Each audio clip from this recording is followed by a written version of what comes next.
राधे राधे भक्तों हमारे चैनल सनातन वाणी में आप सभी का हार्दिक स्वागत है। भक्तों, आज की कथा जयदेव जी श्री जगन्नाथ जी के स्वरूप। कवि सम्राट श्री जयदेव जी बंगाल प्रांत के वीरभूमि जिले के अंतर्गत केंदुविल्व नामक ग्राम में उत्पन्न हुए थे।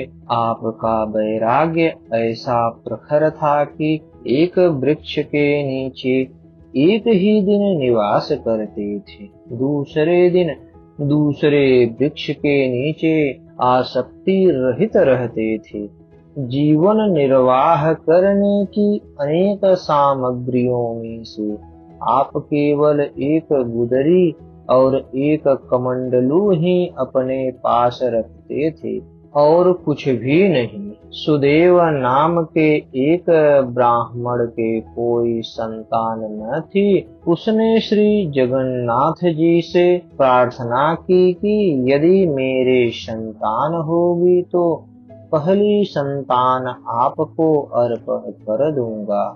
कुछ समय के बाद उसके एक कन्या हुई और जब 12 वर्ष की विवाह के योग्य हो गई तो उस ब्राह्मण ने श्री जगन्नाथ जी के मंदिर में उस कन्या पद्मावती को लाकर प्रार्थना की कि हे प्रभु, मैं अपनी प्रतिज्ञा के अनुसार आपको भेंट करने के लिए यह कन्या लाया हूँ। उसी समय श्री जगन्नाथ जी ने आज्ञा दी कि परम रसिक जयदेव नाम के जो भक्त हैं वे मेरे ही स्वरूप हैं, अतः इसे अभी ले जाकर उन्हें अर्पण कर दो और उनसे कह देना कि जगन्नाथ जी की ऐसी ही आज्ञा हुई है। भगवान की आज्ञा पाकर वह ब्राह्मण वन में वहां गया जहाँ कभी राजभक्त श्री जयदेव जी बैठे थे और उनसे बोला, हे महाराज, आप मेरी इस कन्या को पत्नी रूप से अपनी सेवा में लीजिए। जगन्नाथ जी की ऐसी आज्ञा है। जयदेव जी ने कहा, जगन्नाथ जी की बात जाने दीजिए। वे यदि हजारों स्त्रियां सेवा में रखें तो उनकी शोभा है, परंतु हमको तो एक ही पहाड़ के समान भार वाली हो जाएगी। अतः अब तुम कन्या के साथ यहाँ से लौट जाओ।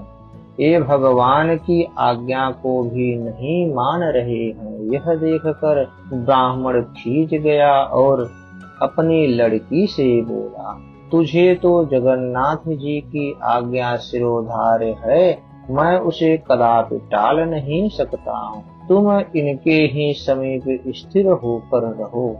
श्री जयदेव जी अनेक प्रकार की बातों से समझाकर हार गए, पर वह ब्राह्मण नहीं माना और अप्रसन्न होकर चला गया। तब वे बड़े भारी सोच में पड़ गए।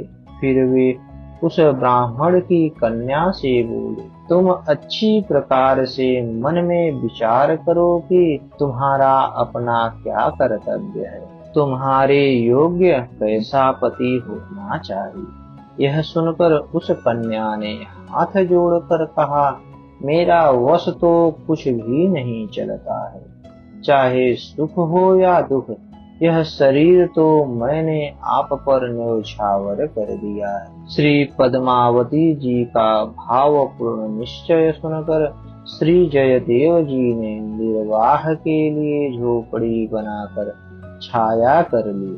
अब छाया हो गई तो उसमें भगवान श्याम सुंदर की एक मूर्ति सेवा करने के लिए पधरा ली।